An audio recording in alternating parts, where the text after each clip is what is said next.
Do you want to be looked at as an animal? What? Do you want to be looked at as a monster? Of course as not. Someone who's careless? Of course not. Exactly, because I don't think you're that person. I'm not that person. Okay. I have 2 kids and I have my job. Okay, so listen. That's what we're saying. I don't think you're a monster either.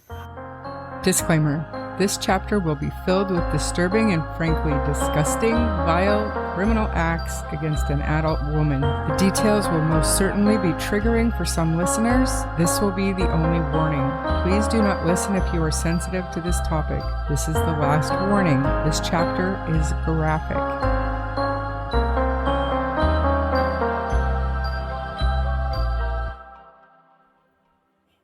Hello, everybody.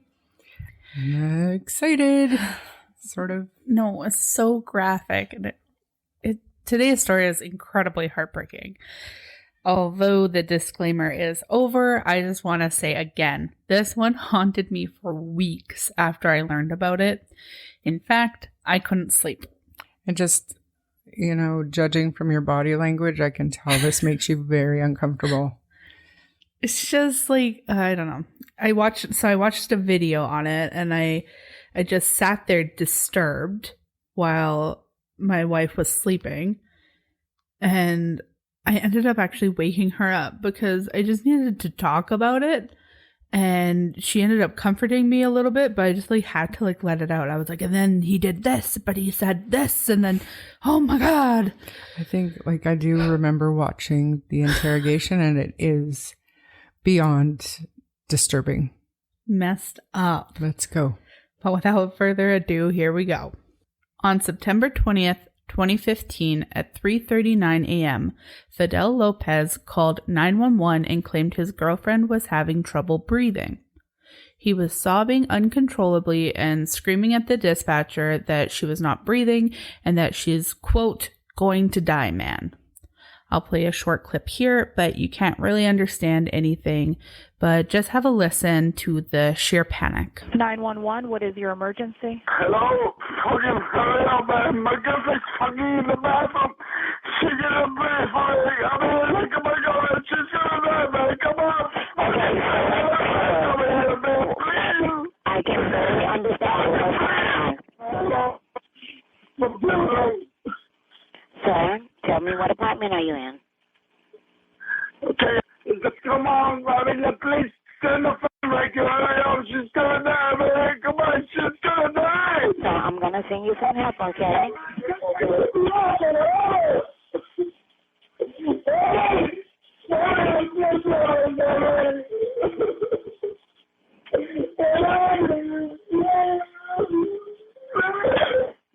Sir, stay with me. I'm gonna send you help, okay? So a few minutes later, police arrived at their apartment in Sunrise, Broward County, Florida.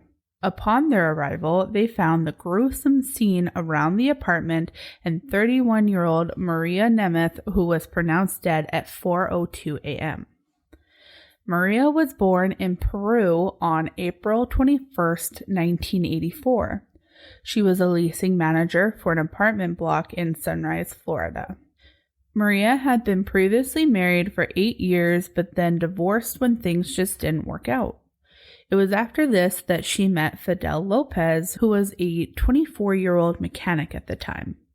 They met at a club, and Fidel had been living with his child's mother at the time, so when he and Maria started to date, they decided to get an apartment together.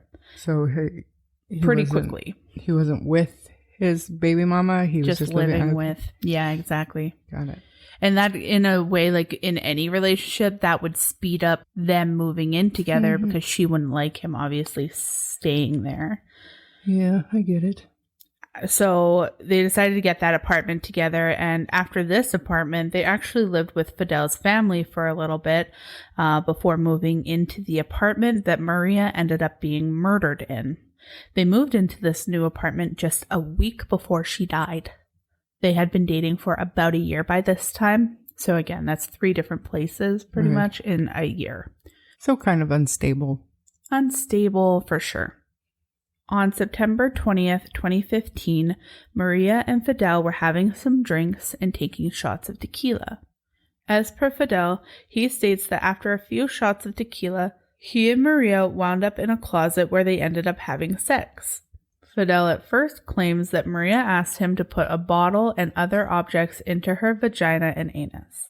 Fidel says it in a way that he didn't want to do it, but he wanted to do whatever he needed to. He said she also asked him to put his fist and arm inside of her.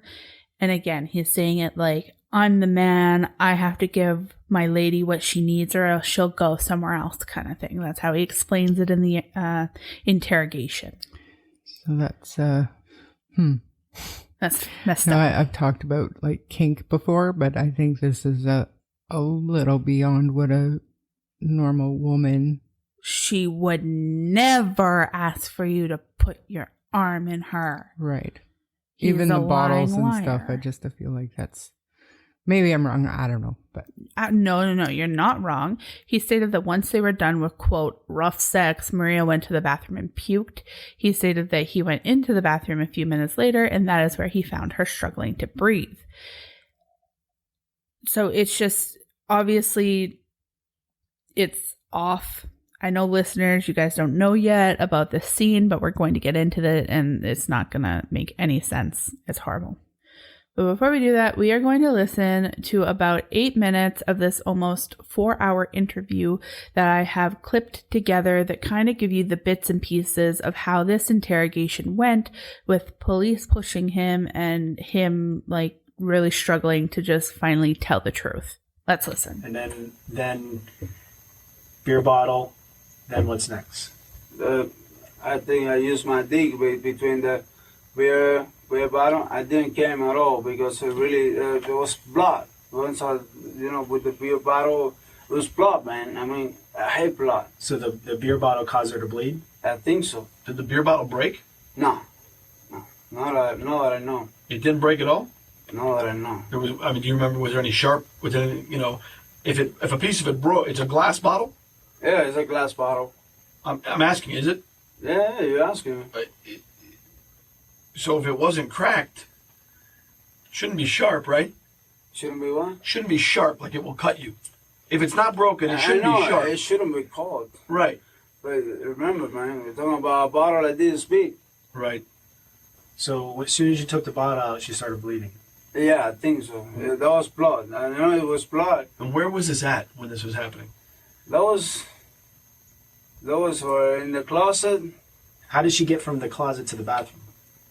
Walking. Oh, so she did walk. Yeah, she did walk. And she was drunk, but she was okay. But she was bleeding from the she started bleeding in the closet. I don't know if she started bleeding in the closet or not. I see blood. I didn't realize, but when I see my hand, it was blood. And then in the bathroom, I know it was blood coming from her pussy. Okay. And I tell her, and she said, it doesn't matter, it don't hurt, Okay, baby, what do you want me to do? Put your arm on me. I go, baby, sure, yeah. But she was like, when I stopped putting the arm, and then like 5 minutes after that, she told me, I don't get out of the bathroom, I need to throw up. Did you put your arm or your fist inside of her in the closet as well? No, I didn't. That I did in the bathroom. Okay, when you got into the bathroom, what position was she in when you were? Same position as the beer bottle. She was on the floor. On the floor. On all fours. Yeah, she was like a doggy style position. And you were behind her. I'm behind her. Same position. And she asked you to put your. She asked me to do it, and I told her, baby, are you sure? Am I gonna hurt? She said, no, I don't care. And I told her, you got blood. She said, okay, it's not hurting. Okay. She wasn't menstruating. Did she have her period? No, she don't, man. She had period like 2 weeks ago. There's like a flashlight. There's some kind of like flashlight. There's a flat iron. A long, thin flat iron. Girl that women use for their hair. Oh, it's flat, like a curler. Maybe. Did she ask me for the beer bottle? Everything similar to that thing? Maybe. That I remember for sure my arm and the beer bottle. Okay. Besides that, if you find anything, maybe. What about a coat hanger? A what? Like a coat hanger, or that you hang clothes with? I don't think so, man. But it's important for you to be honest about it. and tell us the truth. Man, because I know you're saying that you put your arm inside of her. I know you're saying that you put bottles inside of her and everything else. But there's more to it. There's more to this story. There's more to the story. There's no way she could have dealt with that pain without either being unconscious or telling you to stop. She was talking to me. She was like, well, no, maybe in your head you're thinking that, but well, I know she might have been talking at the beginning, but there's some point in time when she's not conscious because what was taken out of her is impossible for when you. she was not conscious, when I came into the bathroom, she was not breathing. She was like this. At some point, stuff that's inside of her came out. And stuff of her stomach was part of her body. Part of her body, tissue, is out inside the closet, on the ground. How can that be possible, man? You tell me.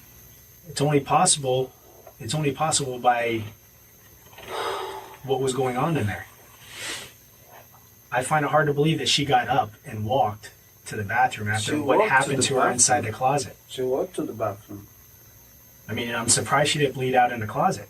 She bleed. Bleed out, like not be able to breathe and pass away in the closet from the amount of blood that she lost. No, she was in the bathroom. She told me she wanted to throw up, and when I come back, did you drag her to the bathroom? No, she was normal. She was like. What do you mean normal? Like she could have been normal because her insides are on the floor. She was Fidel. walking. Okay.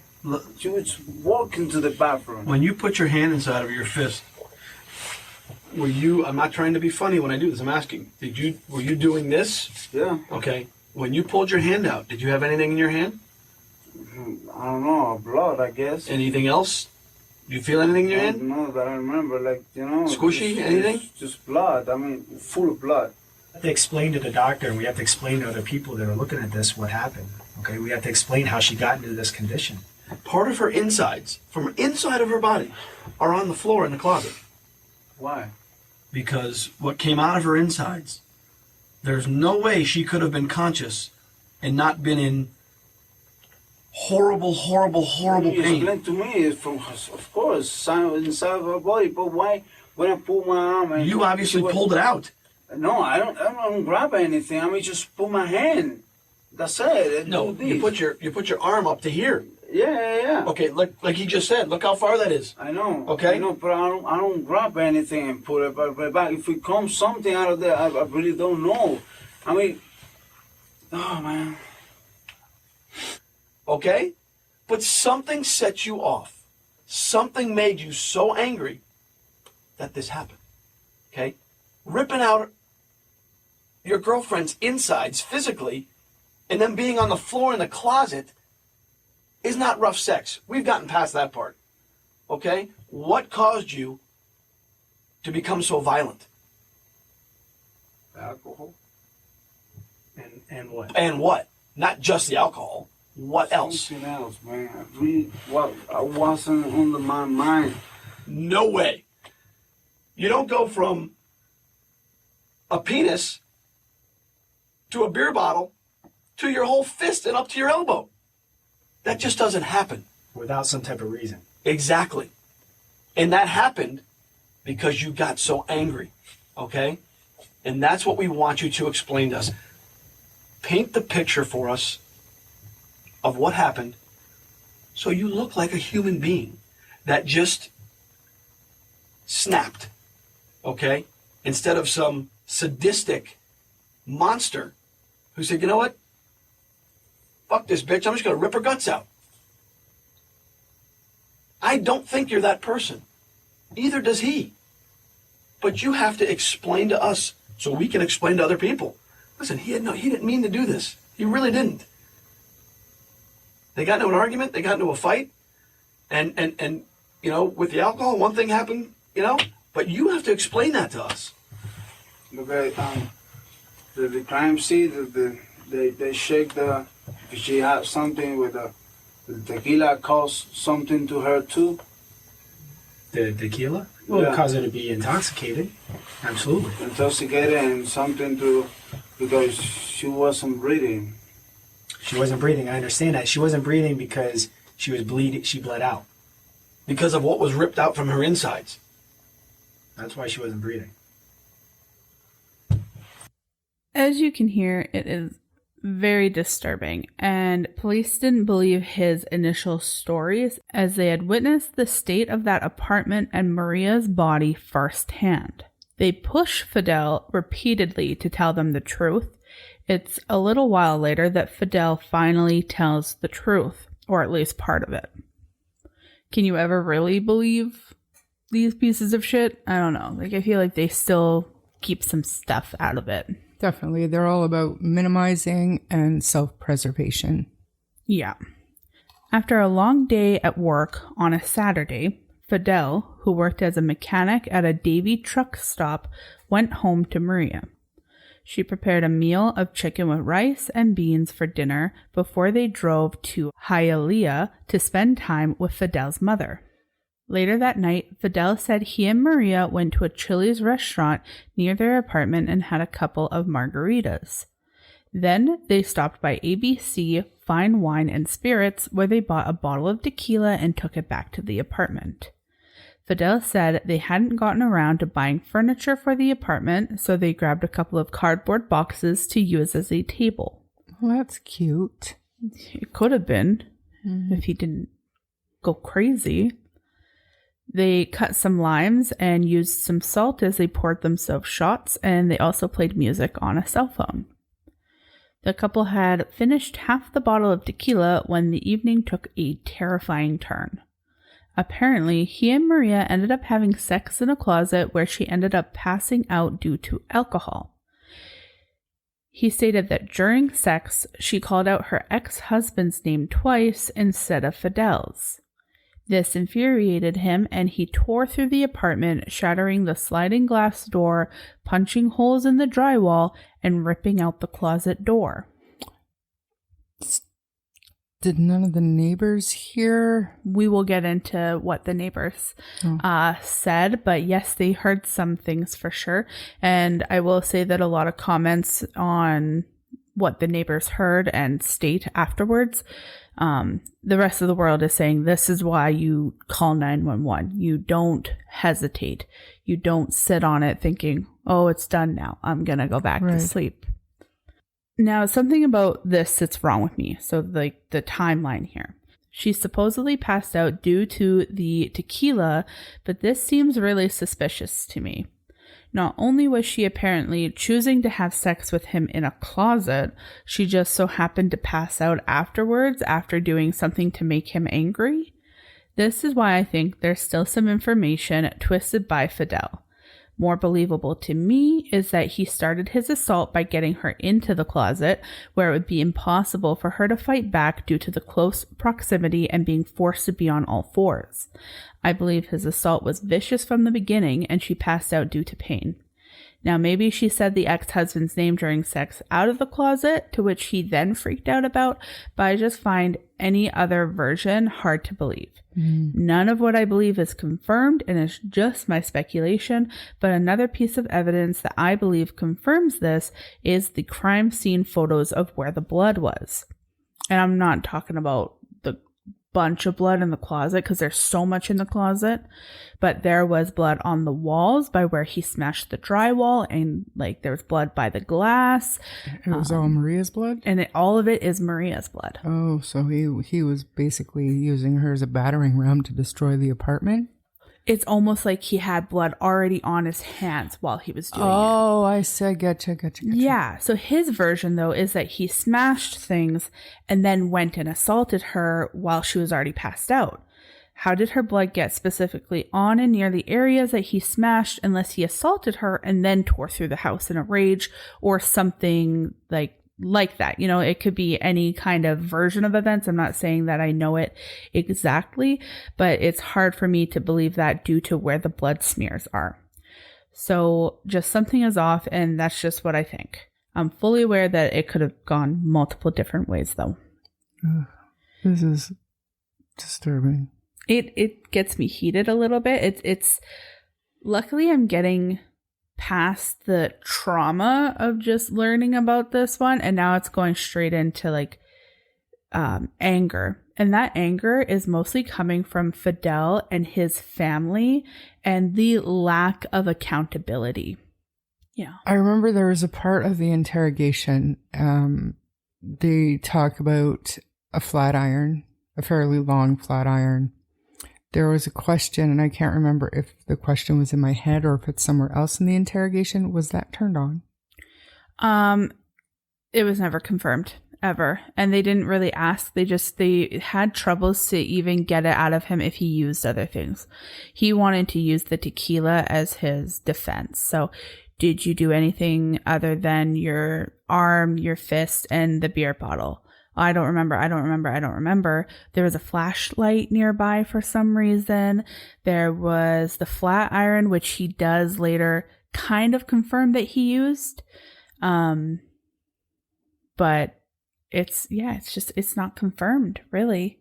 I don't think it would be plugged in. The reason being is that this happened in the closet. I know in the interrogation clip that we played, he says that, she crawls to the bathroom and then wants to puke. But in reality, she wasn't leaving that closet alive because her insides were on the floor. So that's where he would have inserted the flat iron as well. And usually closets do not have any capabilities of, plugging in something. So that's my assumption as per what I would think. Have you seen the crime scene photos? Yes, sure have. Lots and lots of blood.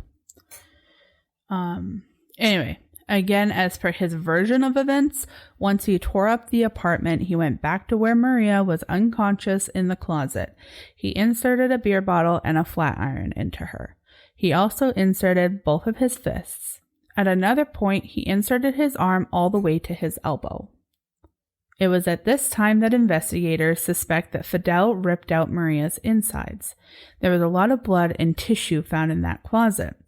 In fact, police actually end up asking, did you remember feeling anything in your hand? Do you remember grabbing anything? And they point out that, if he was inside of her up to the elbow, he was no longer in her vaginal area. He would have been in her bowels. And up to his elbow, that would be up to her lungs. Yeah. So they were saying, do you remember grabbing anything? He's like, I don't remember. I'm pretty sure I just had blood in my hand. And it's okay, so you had blood and tissue and you had stuff in your hand, obviously. Ugh, it's so gross. It's so gross. It's such an insane thing to even think about. Most people that I see talking about this one, they're like, I can't even believe that that's possible. It's anything's possible if you're a monster. So Fidel states he then picked up Maria and took her to the bathroom to splash water on her face. When she didn't wake up, he washed the blood off his hands and went outside for a smoke. Panic then set in. He called 911 and police found him standing over Maria's naked body. He was crying and asking them to help. Officers noticed a large amount of blood on the floor and the destruction throughout the apartment. The lead officer also noted, quote, what appeared to be several chunks of bloody tissue on the floor of the closet. Rescue checked for any signs of life but could not find any. Investigators secured the scene and spoke to neighbors who stated they heard a male screaming and heard loud banging for about 2 hours. Lopez was taken in for questioning. After confessing to investigators, he asked one of them, I know I'm going to jail, but I have 2 kids, How many years do you think this is going to cost me? I hate him. That's such a shitty, what are you talking about? He's one of the worst monsters, fueled by just another monster, alcoholism. Yeah. He actually had a prior conviction due to alcohol-related incidents in public or something like that. Yeah, I just looked at the crime scene photos. Those are pretty bloody. Oh, yeah, it's everywhere. And did you see the smashed drywall? Yeah. And where the blood is? It's what? And even on the closet door, you can totally see where his big ass hand smeared Or I'd think that maybe he started the assault, smashed up the apartment, went back and did more. But I do not think it's as like dry and cut as he stated it to be. Yeah. Minimizing For sure. Cheryl Lawrence and her daughter Ebony Campbell, who lived below Fidel and Maria, said they were awakened that night by loud noises coming from the apartment above them. Cheryl Lawrence said, quote, "We heard noise above us like banging and we felt, oh, they're probably moving stuff because it was that loud. But then there was one heavy thud that we heard in the ceiling that we thought our like fan was going to cave in." Oh. Another neighbor, Cheryl Futterman, said she was awakened by a couple arguing sometime after 1 a.m. that night. So again, this would fully be the murder. Cheryl Futterman said, quote, "It was some type of exchange back and forth, and I thought that it would have woken up other people as well. It was over quickly, and I fell right back asleep." That also, to me, feeds into what I think, which is he got mad at her and then knocked her out or something like that and then did the rest. Yeah. Well, she was unconscious. Yeah. Oh my gosh, I hope so. Well, the second that pain would have hit like a certain point, she would have passed out anyway. Yeah. And that's what the interrogators actually end up saying to Fidel over and over again, because he is saying, oh no, she asked me to put the beer bottle in. She asked me to put my arm in, and she kept asking me and she liked it. And then she said, or after she crawled to the bathroom and threw up, she asked for more to put the arm inside of her. And like, it's just such a hard, like, there's no way it happened that way. And police are saying because she would have passed out by then. Like, we're talking about a massacre here. So for this horrendous crime, Fidel was charged with first-degree murder and sexual battery. He pled guilty to both charges to avoid the death penalty. He was sentenced to life in prison. Some calls between Fidel and his mother have been pulled and scrutinized by people as it's just a little hard to swallow, in my opinion. I'm one of those people. It's just really annoying to listen to this, and I can't even believe these two, and including his father. On one count, Fidel said, quote, "I don't want to be in jail for the rest of my life. I want to see my kids. I want to see you. I'm not a murderer. I don't consider myself that." His mother comforts him, telling him to behave and stay out of trouble in jail. She once told him over the phone, quote, "That was a moment of craziness, madness. People asked me if things were going good with her. I told them that it was spectacular. Then you realize that it was just a moment of darkness. These are attacks from the devil. The psychologists don't understand it. The doctors don't understand it. But whoever understands God knows what happened here."